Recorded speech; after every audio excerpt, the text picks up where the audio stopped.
Good morning, Americans. This is your favorite alien in Bubba, sitting in for Paul Harvey today on Tuesday, July 9th. Stand by for commentary. Well, Americans, doesn't it feel like you got, what, politics 24/7, 365 now? Aren't you guys tired of that? And then everybody's saying, your vote, your vote, your vote. We need your vote.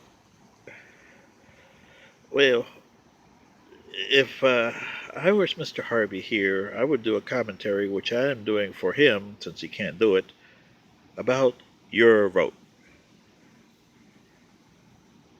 And your vote is interesting. Does it count? Well, sometimes yeah, and sometimes no. Does it count on your local dog catcher elections? Yeah. Your mayoral elections for your small towns? Yeah. In your city towns, say like Atlanta, well, in some cases, depending on how the city and the state have your city precincts all set up, well, it may or may not count. In the case of the current mayor, Keisha Lance Bottoms here, she won by an eyelash. And it's because of the demographics that she doesn't understand. Her base is African American and it's dwindling. And both her and her predecessor, Kasim Reed, had felt, but she's felt it more than Kasim Reed. So the next mayoral election could be interesting here. Because the more Latins they put in here, and they don't like to vote Democrat, they like to vote Republican. That's what she doesn't understand. And I'll come to that in a second. But, your congressional elections, well, the same way. Depends on how they got it. Now, in your presidential elections, does your vote count? No. Really? In the sense of voting for president? No, it does not count. If it did, you would have Hillary Clinton as president. And you would have had Al Gore as president. You would have had Thomas Dewey as president. Instead of Thomas Dewey Dewey wins, and give him hell Harry is laughing up to the grave at this moment. You would have had William Jennings president. Not once, not twice, but maybe three times. So, see, this is what I mean, and let me go into this in a little detail here. In the presidential elections, in the beginning, when your Constitution was set up, your president was the guy who got the most electoral votes. Your vice president was the guy who finished second. So there was no election for president or vice president. As whoever came in first got it, whoever came in second, well, you got the second banana. And that was the way it was. George Washington, this time in this administration, Adams came in second. In Adams, he came in first, and Thomas Jefferson came in second. That was an odd combination. Thomas Jefferson and John Adams hated each other's guts with a big-time passion. So can you imagine those two in a 4-year relationship? Woo, that would have been fun, right?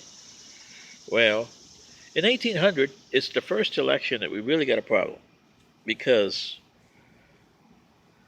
both Thomas Jefferson and Aaron Burr got 65 electoral votes.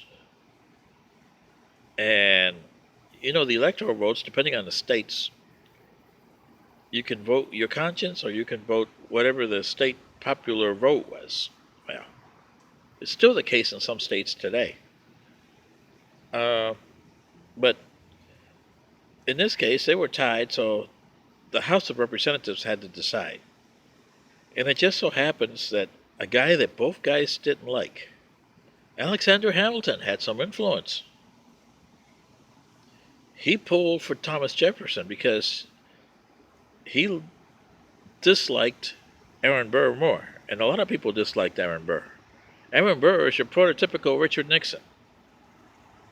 He stole his, or almost stole the election.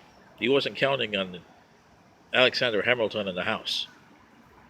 But he went out there and he did dirty tricks all over the place. Tricky Dicky.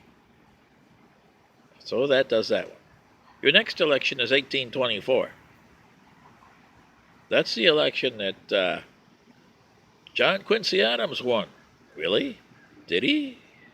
Andrew Jackson can differ because he had more popular vote than J.Q. Adams. But then again, it was thrown into the House of Representatives, and lo and behold, you had Henry Clay over there, a Southerner, throwing it to a guy from Massachusetts over a fellow Southerner, Jackson, which he hated with a passion. Jackson never forgave Henry Clay for that. And another fellow guy, when he won in 1828 and won and became vice president, John C. Calhoun from South Carolina, he disliked Jackson. I mean, after that first term, he couldn't wait to get away from Jackson.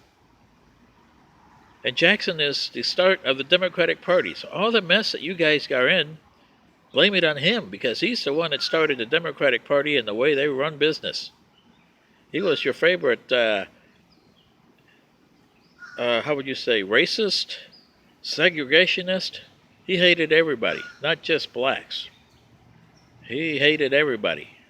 You had money, you were not in his pal. So you see, Americans. And then you had the election of 1876, which I've been there. And by the way, in the election of 1876, James Tilden had 185 electoral votes. And Rutherford B. Hayes had 164. That's 21, right? Well, the problem was that before the electors met in December, remember, they meet after the election, James Tilden had won the popular vote, had more electoral votes, 21, and there was 20 disputed votes in the South, which was controlled by the Republicans because we were still in Reconstruction. Unfortunately, one guy from Oregon, instead of keeping his mouth shut, he made it clear that he was going to vote for James Tilden. Well, they couldn't have that in Oregon, so they replaced him, and the other guy voted for Rutherford B. Hayes. Therefore, the final tally was James Tilden, 184 electoral votes, and Rutherford B. Hayes, 165. 19. Mind you, 19. And you had 20 disputed. And you know, in the South, Tilden probably won that being a Democrat. He won the popular vote in the South, especially in Louisiana, South Carolina, two of the states that that